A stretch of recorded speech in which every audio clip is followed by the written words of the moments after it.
નંદિનીને ફિલ્મોમાં ખૂબ રસ પડે છે એની જાણ થતાં અવિનાશે તેની સાથે ફિલ્મ જોવાની યોજના પણ ઘડી કાઢી.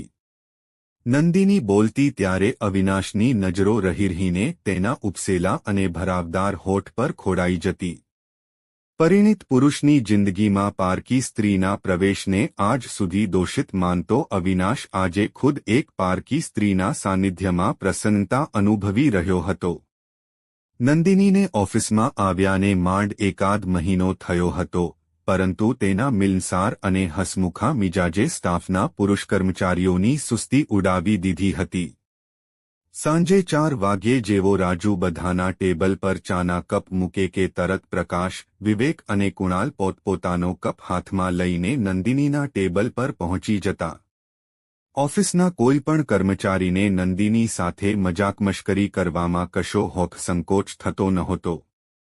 35 વર્ષની વય વટાવી ગઈ હોવા છતાં નંદિનીની આંખોમાં અને સ્વરમાં એવી મોહિની હતી કે ગમે તેવા પુરુષને પોતાની પાસે ખેંચી શકે. મેડમ, તમે જ્યારથી અહીં આવ્યા છો ત્યારથી મારું ડાયાબિટીસ વધી ગયું છે, પ્રકાશે ચાનો ઘૂંટડો ગળે ઉતારતા કહ્યું. નંદિનીએ સ્મિત વેરતા કહ્યું, શું વાત કરો છો? પણ ચા તો તમે પહેલા પણ પીતા હતા. મારા આવવાથી શો ફરક પડી ગયો? સાચું કહું, મેડમ, પહેલા તો એ ફક્ત ચામાં સુગર પીતો હતો, પણ આજકાલ આંખોથી પણ સુગર પી રહ્યા છે. કુણાલે ચાની ચુસ્કી લેતા લેતા ટાપસી પૂરી. ઓફિસના લગભગ તમામ કર્મચારીઓ નંદિની સાથે છેડછાડ કરવાનો લહાવો માણતા હતા, એકમાત્ર અવિનાશ સિવાય. અવિનાશ ક્યારે ખૂણામાં લાગેલી પોતાની ખુરશીમાંથી ઉઠતો નહીં. ચા પીવાટાણે પણ તે પોતાની ફાઇલોમાં જ ખોવાયેલો રહેતો. છતાં છેલ્લા 2-1 દિવસથી અવિનાશ પણ ક્યારેક નંદિનીને ત્રાસી આંખે જોઈ લેવાનો સમય કાઢી લેતો હતો. તેને જાણે એવું લાગતું હતું કે કામકાજ તો ખૂટવાનું નથી. માણસે જિંદગીમાં થોડાક રોમેન્ટિક થવું પણ જરૂરી છે. જો કે અવિનાશને પૂરેપૂરો અહેસાસ હતો કે પરિણીત પુરુષો પારકી યુવતીના ચક્કરમાં પડીને પોતાના ગૃહસ્થી જીવનમાં આગ લગાવે છે. અને અવિનાશ પણ પોતાની પત્ની પ્રફુલ્લાનું દિલ તોડવા નહોતો માગતો. લગ્નના 7 વર્ષ પછી પણ ઘરમાં કોઈ બાળકનો જન્મ નહીં થવાથી પ્રફુલ્લા પરેશાની અનુભવતી હતી. પ્રફુલ્લા પ્રત્યેની વફાદારી છતાં અવિનાશ એવું વિચારતો કે નંદિની સાથે થોડીક મોજમસ્તી કરીશ તો પણ પ્રફુલ્લા માટેના પ્યારમાં ક્યારે ઓટ નહીં આવવા દઉં. આખી ઓફિસમાં અવિનાશની ઇમેજ એક સંયમી અને સંસ્કારી પતિ તરીકેની હતી. આ ઇમેજના કિલ્લાને અતૂટ રાખવા જ તે ઈચ્છા હોવા છતાં આજ સુધી કોઈ પણ પારકી યુવતી સામે નજર મિલાવી શક્યો નહોતો. સાહેબ, તમે પણ ક્યારેક મેડમ સાથે ચા પીવા આવતા હો તો? એક દિવસ વિવેકે અવિનાશના ટેબલ પર ચાનો કપ મૂકતા કહ્યું. એક ટેબલ પર સાથે બેસીને ચા પીવાથી શું થઈ જશે? અવિનાશે વિવેક સામે દલીલ કરતા કહ્યું. તમને ખબર નથી અવિનાશ બાબુ, જરા ત્યાં જુઓ. પ્રકાશ અને કુણાલ મેડમના પગમાં પગ ભરાવીને બેઠા છે. વિવેકે સહેજ વાંકા વળીને નંદિની પાસે બેઠેલા બંને તરફ ઇશારો કરતા કહ્યું. સાંભળતાંવેંત અવિનાશના અંગેઅંગમાં જાણે કરંટ લાગ્યો અને તે લાલચુ નજરે નંદિની સામે જોવા માંડ્યો. નંદિની એ સમયે પ્રકાશ અને કુણાલ સાથે ખડખડાટ હસી રહી હતી. અવિનાશને લાગ્યું કે પોતે જાણે જિંદગીની દોટમાં ઘણો પાછળ રહી ગયો છે. વિવેકે અવિનાશને એમ પણ જણાવી દીધું કે નંદિની પોતાના પતિથી અલગ થઈને એકલી રહે છે. પ્રકાશ અને કુણાલ ઘણીવાર તેને ઘર સુધી મૂકી જવાને બહાને તેની સાથે એકાંતમાં સમય પસાર કરી આવ્યા છે. હવે અવિનાશની અંદર સૂતેલો આશિક જાગી ઉઠ્યો. સંયમી અને સંસ્કારી પુરુષ તરીકેની ઇમેજનો ગાઢ હચમચી ગયો. નંદિની પાસે વહેલામાં વહેલી તકે જઈ તેને પોતાના મિજાજનો પરચો દેખાડવા તે અધીરો બની ગયો. સંસ્કારિતાની ઇમેજના ગઢમાં ગોંધાઈને મેં ઘણો સમય વેડફી નાખ્યો છે. હવે મારે તેમાંથી બહાર નીકળવા કશુંક કરવું જ જોઈએ. આવું વિચારતા તેણે નંદિનીને કોઈક હોટેલમાં લંચ કે ડિનર માટે લઈ જવાનો અને તેને ઘરે મૂકવા જવાને બહાને તેનો સંગ માણવાનો સંકલ્પ કર્યો. ઘેર ગયા પછી પણ અવિનાશને નંદિનીનું માદક સ્મિત યાદ આવતું રહ્યું. અવિનાશના ચહેરા પરથી આજે એ નિર્દોષ હાસ્ય ગાયબ થઈ ગયું હતું, જેને જોતા પ્રફુલ્લા દિવસભરની એકલતા અને થકાવટ ભૂલી જતી. ઘરમાં માંડ 500 રૂપિયા બચ્યા છે અને હજી પગાર આવવાને 8 દિવસ બાકી છે. પ્રફુલ્લા આખો દિવસ આ વિચારમાં જ ડૂબેલી રહેતી. એને થયું કે સાંજે અવિનાશને આ વાત કરીશ તો મન જરાક હળવું થશે, પરંતુ અવિનાશે ટીવી જોતા જોતા જ જમી લીધું અને પછી સૂવાની તૈયારી કરવા લાગ્યો. પ્રફુલ્લા રસોડું સાફ કરીને અવિનાશની બાજુમાં બેસી ગઈ, એવી આશામાં કે હવે પોતે નિરાંતે અવિનાશ સાથે દિલની વાત કરી શકશે. અવિનાશે પ્રફુલ્લાનું મન મનાવવા તેનો હાથ પકડ્યો અને પોતાની છાતી પર મૂક્યો. થોડી વારમાં જ અવિનાશને નીંદર આવી ગઈ. તેના નસકોરાનો અવાજ સાંભળીને પ્રફુલ્લાએ ઉદાસ થઈ પોતાનો હાથ છોડાવી લીધો અને પડખું ફરીને લંબાવ્યું. ખાસ્સી વાર સુધી અવિનાશના આ બદલાયેલા મિજાજ વિશે વિચારતા તેને ક્યારે નીંદર આવી તેની ખબર જ ન રહી. સવારે ઉઠતાંવેંત પ્રફુલ્લાને માથું ભારે લાગવા માંડ્યું. તેનું શરીર પણ થોડુંક તપી રહ્યું હતું. ધીમે પગલે તે બારી પાસે ગઈ અને બહાર નજર કરી તો અવિનાશ સ્કૂટર સાફ કરી રહ્યો હતો. પ્રફુલ્લા તેને પોતાની તબિયત વિશે કંઈ કહે તે પહેલાં જ અવિનાશે બોલવાનું શરૂ કર્યું. આજે મને ઓફિસમાં ઘણું કામ છે. કદાચ રાત્રે મોડું થાય તેમ છે. એટલે બસને બદલે બાઇક પર જ જાઉં છું. ઘરેથી નીકળતી વખતે અવિનાશે પૈસાના ડબ્બામાંથી 100 રૂપિયાની નોટ કાઢી લઈને પોતાના ખિસ્સામાં મૂકતા કહ્યું, સ્કૂટર પર જાઉં છું એટલે ખિસ્સામાં થોડાક પૈસા હોવા જોઈએ. કોને ખબર છે ક્યારે જરૂરત પડે. પ્રફુલ્લા કશું બોલ્યા વિના તેની સામે તાકી રહી. ઓફિસમાં પ્રવેશતા જ અવિનાશની નજરો નંદિનીને શોધવા લાગી. તેના ટેબલ સામેથી પસાર થતા અવિનાશે હિંમતભેર પૂછ્યું, કેમ છે નંદિની? અવિનાશના મોઢેથી પહેલીવાર પોતાનું નામ સાંભળતા નંદિની કશું બોલ્યા વગર ખિલખિલાટ હસી પડી. અવિનાશને લાગ્યું કે નંદિની જાણે કહી રહી છે કે તેનો ઇશારો પોતે સમજી ગઈ છે. પોતાના હરીફ પ્રકાશ અને કુણાલને તેમની બેઠક પર નહીં જોતા અવિનાશે પોતાના પાડોશી શર્માજીને તેમના વિશે પૂછ્યું. તેમણે કહ્યું કે આજે બંને રજા પર છે. આ સાંભળતા જ અવિનાશ હરખાઈ ગયો. તેને થયું કે આજે તો બસ નંદિનીને કંપની આપવાનો ભરપૂર ચાન્સ મળશે. આખો દિવસ અવિનાશની આંખો નંદિનીને જ તાકતી રહી. રાજુ, આજે સાંજની ચા થોડીક વહેલી લાવજે. આજ તો માથું દુખવા લાગ્યું છે, અવિનાશે કહ્યું. અને 3 વાગ્યે જ ચાનો કપ હાથમાં લઈને નંદિનીની સામેની ખુરશીમાં ગોઠવાઈ ગયો.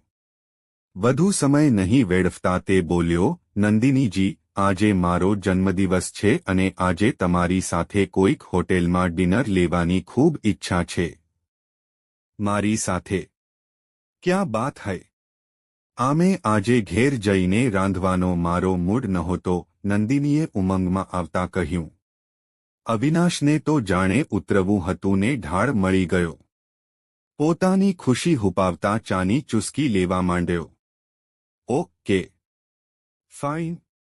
ઓફિસ છૂટ્યા પછી આપણે સાથે નીકળીશું. આજે હું સ્કૂટર લઈને આવ્યો છું, એમ કહેતાંક અવિનાશ ઝટ ક્યારે વાગે એની રાહ જોતો ઉઠીને પોતાના ટેબલ તરફ વળ્યો. તેણે ફાઇલોમાં મન પરોવવાની કોશિશ કરી, પરંતુ આજે નંદિની પોતાની સાથે સ્કૂટર પર બેસશે એની રોમાંચક કલ્પનામાં ગળાડૂબ હોવાથી કામમાં ધ્યાન કેન્દ્રિત ન કરી શક્યો. 5:45 વાગ્યે નંદિની પર્સ ઝુલાવતી અવિનાશની ખુરશી આગળ ઊભી રહી ગઈ. અવિનાશ ખીલી ઉઠ્યો. ફટાફટ ફાઇલો સમેટીને હેલ્મેટ ઉઠાવી તે નંદિની સાથે નીકળી પડ્યો. અવિનાશ જેવા સંયમી સંસ્કારીને નંદિની સાથે જતો જોઈ ઓફિસમાં ઘણા અચરજ અનુભવી રહ્યા હતા. અવિનાશ 1 કલાક સુધી નંદિનીને પાછળ બેસાડી સ્કૂટર પર આમતેમ ઘૂમતો રહ્યો. પછી એક મોટી હોટેલ તરફ ઈશારો કરીને નંદિનીએ અવિનાશને બ્રેક મારવા કહ્યું. ઘડીભર એ મોંઘી હોટેલ જોઈને અવિનાશના મનમાં ફફડાટ થયો, પરંતુ કશુંક મેળવવા માટે કશુંક ખોવું પડે છે, એમ વિચારી નંદિની સાથે હોટેલમાં પ્રવેશ્યો. અવિનાશ બાબુ, તમે નોનવેજ ખાઓ છો? નંદિનીએ મેનુ પર નજર ફેરવતા પૂછ્યું. ના, ના. અવિનાશે ડોકું ધૂણાવતા કહ્યું.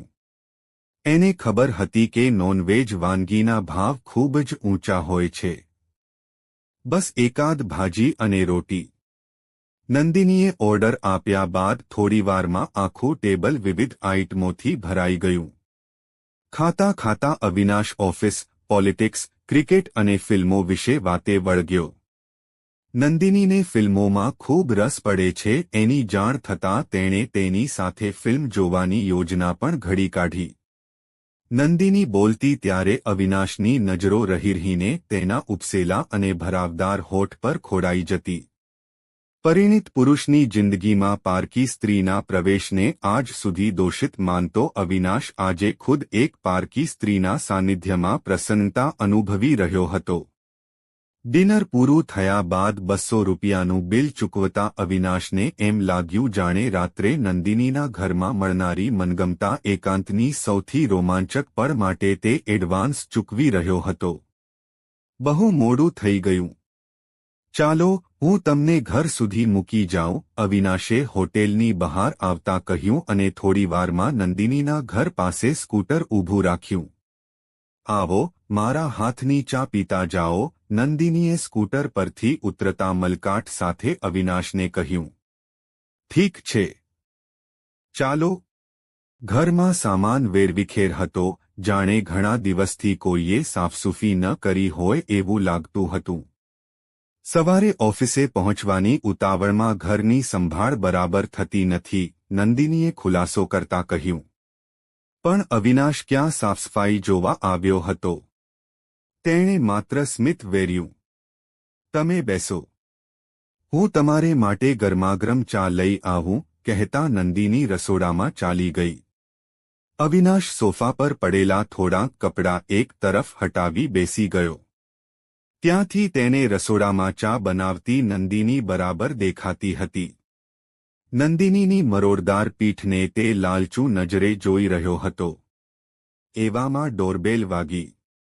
અવિનાશ બાબુ, જુઓને જરા. કોણ છે? અત્યારે વળી કબાબમાં હડ્ડી બનવા કોણ આવી ચડ્યું એમ વિચારતા થોડીક ચીડ સાથે અવિનાશે દરવાજો ખોલ્યો. નજર સામે પ્રકાશ અને કુણાલને જોતાં જ અવિનાશનું નૂર ઉડી ગયું. અરે અવિનાશ બાબુ, તમે અહીં અને આ સમયે? પ્રકાશે અંદર આવતા આશ્ચર્ય વ્યક્ત કર્યું. શું જવાબ આપવો તે અવિનાશને સૂઝતું નહોતું. છતાં તેણે ભોંઠપ સાથે હસવાની કોશિશ કરી. એટલામાં નંદિની ચા લઈને બહાર આવી. લો અવિનાશ બાબુ, તમારી ચા. પછી પ્રકાશ અને કુણાલને જોતા બોલી, તમારે માટે પણ બનાવું કે? પહેલા અવિનાશ બાબુને જવા દો, પ્રકાશે આંખ મારતા કહ્યું. અવિનાશના પગ તળેથી જાણે ધરતી સરકી રહી હતી. તેના મગજમાંથી નંદિની સાથે એકાંત માણવાના ખયાલોનો નશો ઉતરી ગયો. તેને એકદમ ભાગી જવાનું મન થઈ આવ્યું. આજે અહીં ક્યાંથી ભૂલા પડ્યા, પ્રકાશે ફરીથી અવિનાશને હેડ્યો. આજે અવિનાશ બાબુનો બર્થડે છે. અને તેમણે મને હોટેલમાં પાર્ટી આપી છે, નંદિની હસતા હસતા બોલી. વાહ અવિનાશ બાબુ, તમે તો છુપા રુસ્તમ નીકળ્યા. એક જ ઝટકામાં અહીં સુધી પહોંચી ગયા, કુણાલે ટીખળ કરતા કહ્યું. નંદિની બંને હાથોમાં મોઢું હુપાવતા હસવા લાગી. અવિનાશ ચૂપચાપ ઘરમાંથી બહાર નીકળી ગયો. સ્કૂટર સ્ટાર્ટ કરતી વખતે પણ નંદિનીના ઘરમાંથી ત્રણેયનું ખડખડાટ હાસ્ય સંભળાઈ રહ્યું હતું. રાત્રે 12 વાગ્યે અવિનાશ પોતાને ઘેર પહોંચ્યો. દરવાજો ખુલ્લો જોઈ એ જરાક ગભરાયો. તેણે જલ્દી અંદર જઈને જોયું તો પ્રફુલ્લા પલંગ પર પડી હતી અને તેના માથે પોતા મૂક્યા હતા. પાડોશીની કેટલીક મહિલાઓ તેની ચારે બાજુ બેઠી હતી. અવિનાશને જોતાં વેંત એક પછી એક ઊભી થઈને બહાર નીકળી ગઈ. અવિનાશભાઈ, પ્રફુલ્લાને સાંજથી સખત તાવ ચડ્યો છે. અમે તેને ડોક્ટર પાસે જવા ખૂબ આગ્રહ કર્યો, પણ તમે આવશો પછી જ જશે એવી જીદ કરીને પડી રહી, પાડોશમાં રહેતા રમીલાબહેને કહ્યું. અવિનાશને સમજતા વાર ન લાગી કે પૈસા ખૂટ્યા હોવાને કારણે જ પ્રફુલ્લાએ ડોક્ટર પાસે જવાનું ટાળ્યું હતું. તેની આંખો ભીની થઈ ગઈ. પ્રફુલ્લાના ગાલે હાથ મૂક્યો તો તે તાવથી ધખી રહી હતી. એવામાં પ્રફુલ્લાએ આંખો ખોલી અને અવિનાશને જોતાં જ તેના હોઠ મલક્યા. અવિનાશે પ્રફુલ્લાને પથારીમાં બેઠી કરી અને તેને ભેટી પડ્યો. આજે ખૂબ મોડું કર્યું તમે, પ્રફુલ્લા ધીમે રહીને બોલી. આજે મારું સ્કૂટર બગડી ગયું હતું. તેના રિપેરિંગમાં 200 રૂપિયા ખર્ચાઈ ગયા, અવિનાશે ખુલાસો કર્યો. તેણે મનોમન નક્કી કરી લીધું કે આ તેની જિંદગીનું આખરી જૂઠાણું હશે. કંઈ વાંધો નહીં. હવે પગારને 6 દિવસ જ બાકી રહ્યા છે. મને તો સિઝન બદલાવાથી તાવ ચડ્યો છે.